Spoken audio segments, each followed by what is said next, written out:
Quiero darles la bienvenida al tercer capítulo de Latinoamérica en Conexión, un podcast creado por las organizaciones Navegantes y Cuatro Escuela, con el apoyo de Fundación Sura. En esta tercera entrega conversaremos con líderes indígenas que desde sus territorios, saberes y conocimientos ancestrales defienden el medio ambiente con un enfoque comunitario, pero también desde una postura oficial, a través de organizaciones nacionales y supraestatales.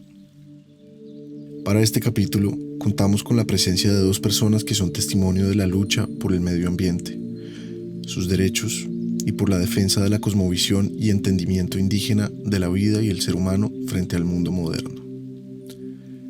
Desde las raíces de sus comunidades, quienes hoy nos acompañan son ejemplos de perseverancia en las luchas que, como las suyas, no se ganan a pasos agigantados, sino a través de pequeños triunfos.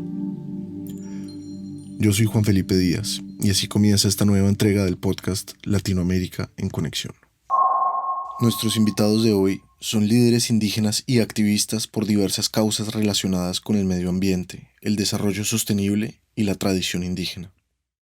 Desde el norte del Ecuador nos acompaña Rodrigo de la Cruz, miembro del pueblo indígena Quichua Cayambi y maestro en propiedad intelectual de la Universidad de las Américas, especialista en regulación de recursos genéticos y conocimientos tradicionales.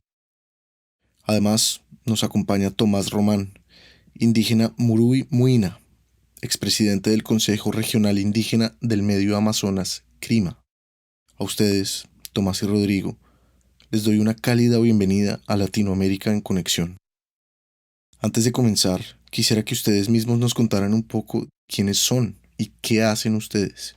Soy Tomás Román Sánchez, indígena Huitoto, del clan Enocayac.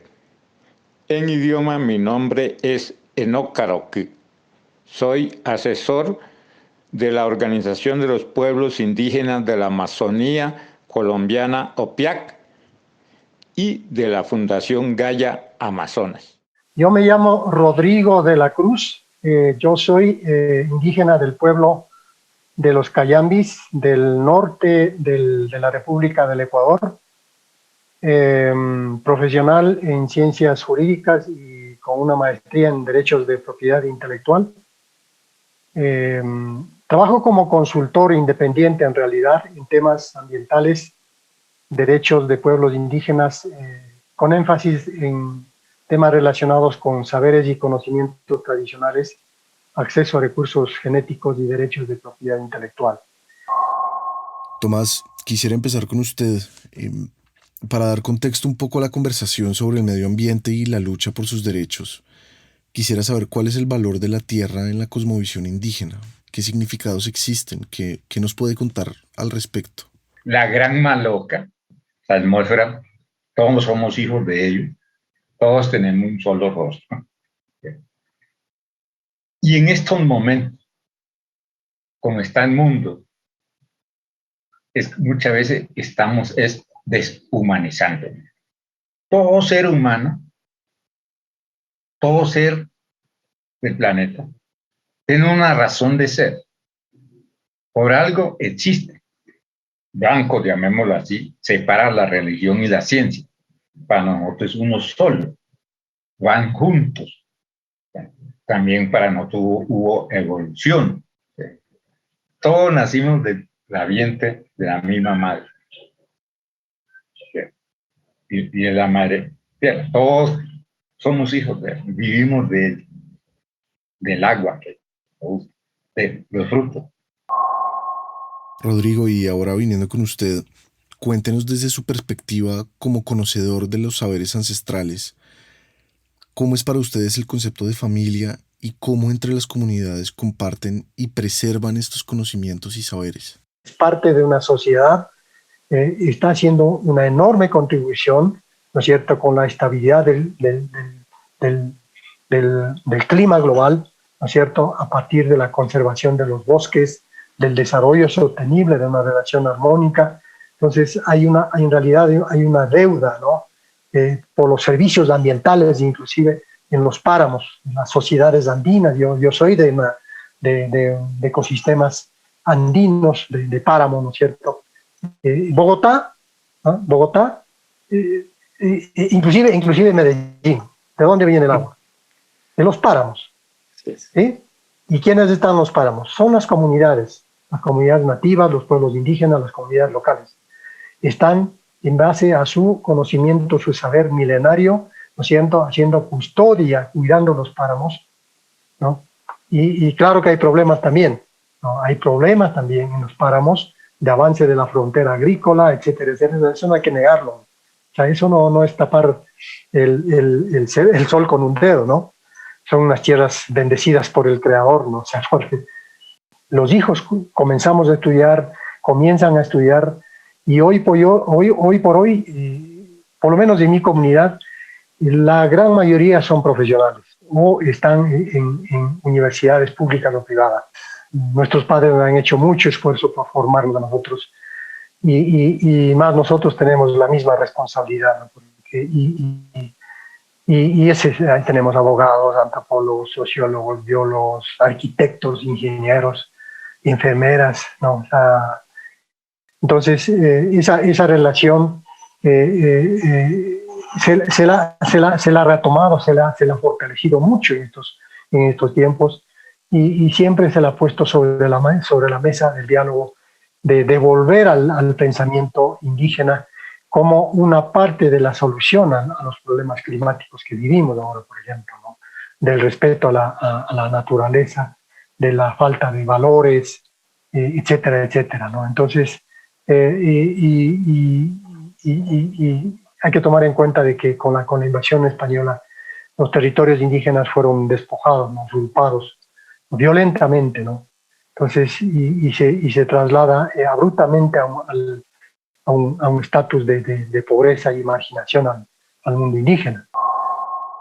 Tomás, ahora quisiera que usted nos hablara un poco de cómo es la organización en las comunidades indígenas, que encuentran vital para la comunidad y para las formas de relacionarse. Cada uno cumple sus roles, sus funciones, ¿cierto? Nadie, o sea, todo el mundo tiene que cumplir. Si falta la sal, falló todo. Hasta nosotros, como le echamos a la mambiada ceniza de yarum, ¿cierto? Si faltó el yarumero, o si faltó el tucupí, faltó una bebida, la caguana, todo. Entonces, cada uno tiene una función de cumplir. Yo creo que eso es lo que realmente nos ha mantenido en la Amazonía, y considero que después del genocidio cauchero que hubo después de la Casarana, cómo resurgimos como pueblo, cómo nos reivindicamos y cómo estamos hoy en día. Tomás, quisiera que ahora usted nos contara un poco acerca de su desarrollo profesional como líder de su comunidad y como protector del medio ambiente y también del planeta. Primeros cargos que yo fui secretario de un cabildo, por ahí empecé, secretario de un cabildo. Pero, o sea, yo considero, pero es una perspectiva muy personal, ¿cierto? Lo que me enseñó mi abuelo, mi papá, mi familia es algo que llevo en mi canasto interior, en mi corazón, ¿cierto? Lo otro es lo público, ¿cierto? Yo de muy joven también ya comencé a asumir la dirigencia, fui secretario del Consejo Regional Indígena Medio Amazonas Crima, mucho después fui presidente, y siempre estuve en el proceso de la interculturalidad, de allá y acá, ¿cierto? Y es una escuela, porque usted siempre, mi papá me dice, ¿cuál fue el consejo de mí en la parte organizativa? Dijo, yo pedí lo mejor de mí, no me hagas pasar pena. Nunca me dijo más palabras. Solamente, hijo, ya te enseñé, no me hagas pasar pena. Me diga que el hijo de tal, mire. Y hasta ahora creo que no le he hecho pasar pena. ¿Cuál es mi sueño realmente? Que cada persona sea ella misma y cada pueblo sea ella misma. La libertad para poder autodeterminarse realmente, como ha sido el principio. Somos todos hijos de una maloca, de la unidad en la diversidad biológica y cultural. Es como un sueño mío. Rodrigo, hace un momento hablábamos con Tomás acerca de la cosmovisión indígena. Cuéntenos cómo ha sido su experiencia con la dualidad entre el conocimiento y la cosmovisión indígena con la academia, especialmente desde su particular punto de vista como profesional en ciencias jurídicas y su maestría en propiedad intelectual. ¿Cómo ha sido esta experiencia? Primero, yo creo que es fundamental entender lo que es la comunidad, ¿no? Yo creo que ese es como la autoformación de uno, ¿no? O sea, saber de que proviene de una comunidad donde hay sus necesidades, donde hay sus fortalezas también, ¿no? Donde hay todas las potencialidades del buen vivir, ¿no es cierto? Pero desatendidas por las políticas públicas de los gobiernos, ¿no? No solamente el Ecuador, sino todos los países en general, ¿no? Entonces, estas organizaciones se han ido gestando y han ido reivindicando pues, derechos, ¿no? Derechos en torno a la igualdad en cuanto a infraestructura básica, derechos ambientales, derechos a la educación intercultural bilingüe, derechos, por ejemplo, a un tratamiento diferente en temas de salud pública, etcétera, etcétera, ¿no? Entonces, y eso ha sido más o menos como el ambiente donde yo me he desarrollado y finalmente también pues he tenido la oportunidad de acceder a las aulas universitarias donde pues de alguna manera uno adquiere otro tipo de conocimientos un poco, no diría ajenos, sino más bien pues complementarios, ¿no? O sea, a los conocimientos que se tienen en la comunidad, en los pueblos indígenas, en los territorios, ¿no? Entonces, y que eso alimenta el conocimiento, la dualidad del conocimiento tanto científico como del conocimiento, digamos, local, ancestral. Se ha hablado mucho, por ejemplo, cuando se constituyeron las sociedades del Estado Nacional, ¿no es cierto?, bajo una llamada única identidad nacional, a fortalecer la nación como tal, ¿no? O sea, bajo una sola bandera, un solo himno, una sola identidad nacional. Pero los ideólogos de la constitución de estos estados nacionales se olvidaron de que en su interior pues cohabitamos sociedades interculturales distintas, ¿no? O sea, con otro tipo de visiones, de cosmovisiones, de valores inclusive, ¿no es cierto?, de formas de ver al mundo. Y esa relación no ha sido fácil, o sea, ha habido mucha discriminación, ¿no? Desde la sociedad mestiza, pues así hay que decirlo, o sea, con relación al mundo indígena. No ha sido fácil de que se acepte de que el indígena pueda ser parte de la sociedad nacional, ¿no? Y acá en el Ecuador, por ejemplo, se ha hablado mucho de ese tema, ¿no? El indígena, el pueblo indígena, la nacionalidad indígena, decimos acá nosotros, nos hemos integrado a la sociedad nacional, pero no hemos recibido como la misma respuesta, ¿no?, de la sociedad nacional, integrándose también al mundo indígena, para conocernos entre de ida y venida, ¿no?, de conocer de lado y lado, ¿no?, y converger y trabajar en función de los intereses nacionales que respondan pues a una visión de conjunto, de país como tal, ¿no? Y creo que eso nos hace falta muchísimo trabajar todavía, y de ahí es que tenemos visiones totalmente contrapuestas entre formas de ver de lo que es el desarrollo, por ejemplo, ¿no? Formas de ver lo que son los temas ambientales, por ejemplo, la relación con la tierra. Han tenido que pasar de la reivindicación, de la protesta acá, de los levantamientos indígenas, de lo que ahora mismo en estos días se está dando en Colombia con las grandes movilizaciones. Detrás de eso hay reivindicaciones propuestas, ¿no? Y muchas de ellas están ya materializadas en las constituciones de la República de los países de nuestra región. En el Ecuador, por ejemplo, tenemos 21 derechos colectivos plasmados en la Constitución de la República, ¿no? Derechos a las tierras y territorios, derechos a la salud, derechos a la educación intercultural bilingüe, derechos a la consulta previa, derechos a no ser discriminados, derechos al respeto al medio ambiente, etcétera, etcétera, ¿no? Entonces, este tipo de derechos en Colombia igual se han plasmado a nivel de constitución, ¿no? Reconocer, por ejemplo, las entidades territoriales indígenas, a partir del cual se han tenido que reconocer los derechos territoriales de pueblos y nacionalidades. Yo trabajo exclusivamente más relacionado a los temas de la propiedad intelectual vinculados con recursos genéticos, saberes ancestrales y también de alguna manera marcas colectivas y denominaciones de origen. ¿Por qué? El tema es que las comunidades, los pueblos indígenas, poseen un intangible que es de incalculable valor, los conocimientos y saberes ancestrales, ¿no? Están relacionados con una serie de bienes y servicios que prestan sus territorios, los bosques, los páramos, la biodiversidad, ¿no? Entonces, pero están ahí, o sea, no han tenido la posibilidad de dar como el valor agregado que tanto se dice, ¿no? O sea, ir hacia el otro lado, llegar al mercado, ¿no? Con productos, con bienes y servicios que le den, que alivien también ese estado de marginalidad y requerimientos en el orden económico. Entonces, los derechos de propiedad intelectual como que le dan una herramienta, una especie de plus para que las comunidades pudieran, ¿no es cierto?, tomar los riesgos, ¿no? Porque eso es un riesgo también, ¿no?, de entrar al mercado con sus productos y bienes y servicios.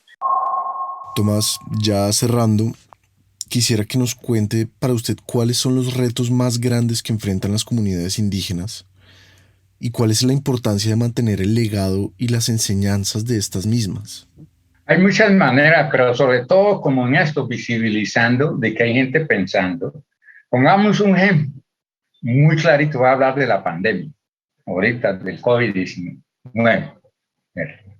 ¿Usted cree que allá va a llegar en nuestro territorio?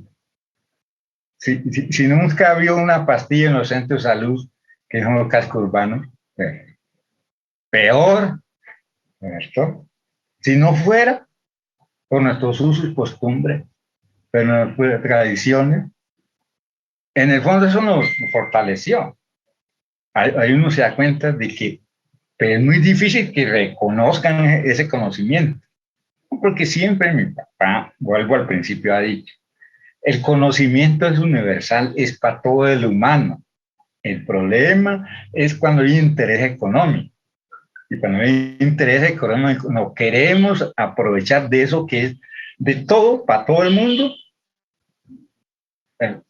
privatizándolo, adueñándolo. Ese es el problema. Entonces, no está asegurado. Cualquiera puede decir, ¿cómo nosotros nos hemos sobrevivido toda esta pandemia? Que con nuestras plantas, con nuestras bebidas, con nuestra manera de curar, con nuestros rituales, ¿cierto?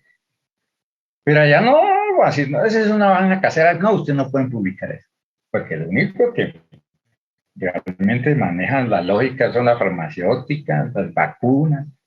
Sí, vea, es como un ejemplo. El tema, pongamos, como le hablaba del tema de autoridad ambiental, tampoco no han querido reconocer los sitios sagrados, como un ejemplo. Hubo una experiencia en el parque, en un resguardo indígena, Apaporis, de Apaporis, cuando estaba entrando con Sigo Frontier, que era una compañía canadiense, no hubo otra manera sino volverse parque, pero también parques no es nuestro sistema propio de gobierno. No, o sea, parques siempre ha nacido un territorio, un pensamiento sin gente, mientras que nosotros somos de ahí, nacimos ahí, y es muy difícil que nos vengan a decir de otro lado, así se maneja su casa. No sé si me entienden. El tema de autoridad ambiental.